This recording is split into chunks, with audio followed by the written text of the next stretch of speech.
Well, the thing about Game of Thrones is, first off, it's not actually just called Game of Thrones. Have a Popular seat, Max. misconception. Light's better. Game of Thrones is simply the first book in the series, which is known as the Song of Ice and Fire series by George R. R. Martin. Lives in New Mexico, specifically Albuquerque, or someplace cool. The second book, of course, would be Clash of Kings, followed by Feast of Crows, and then Storm of Swords, and then Dance of Dragons, which is the most recent one that was released in May 2011. I read this, I want to say March, and I subsequently read the 5 in the spanning time till now. It's about 6 months. They're a really good series. They got adopted by HBO into the HBO series Game of Thrones, which is why everyone thinks that's the title. I could go into the plot, dude. That's just like another... Why not? It's another level, dude. Alright, well... Level 2.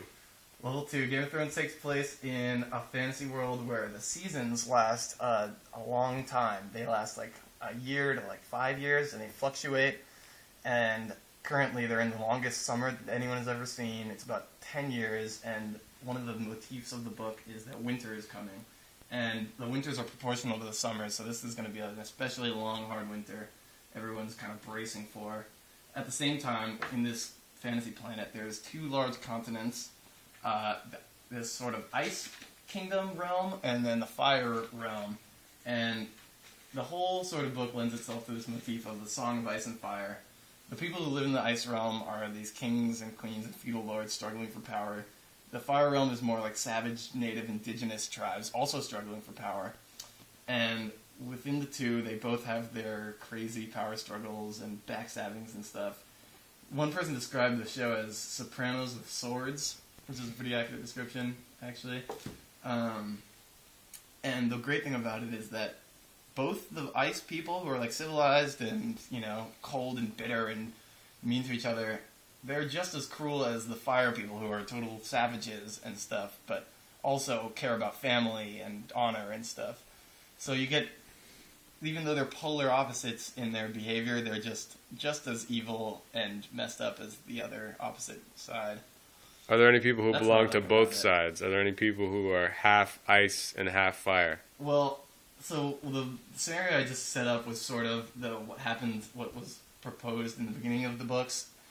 Now in book 5, it's sort of disintegrated into just, there's no more polar realms, so to speak. Everyone has displayed their humanity through different traits that lend themselves to both characteristics, and you can't really say that either of them even exists anymore. The guy's gone totally nuts. He's author? just lost all like semblance of narrative in his plots and everything. Do you think the author is actually mentally ill?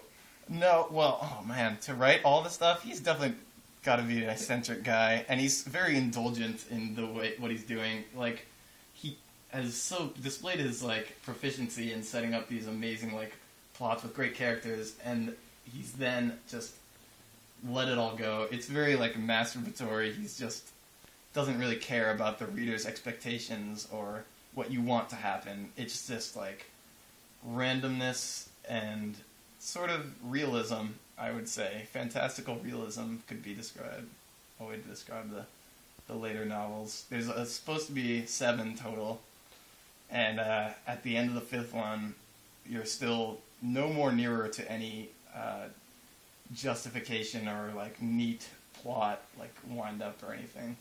So we'll see what happens, but definitely worth a good read if you want to devote your life to binge reading alone every night in your room.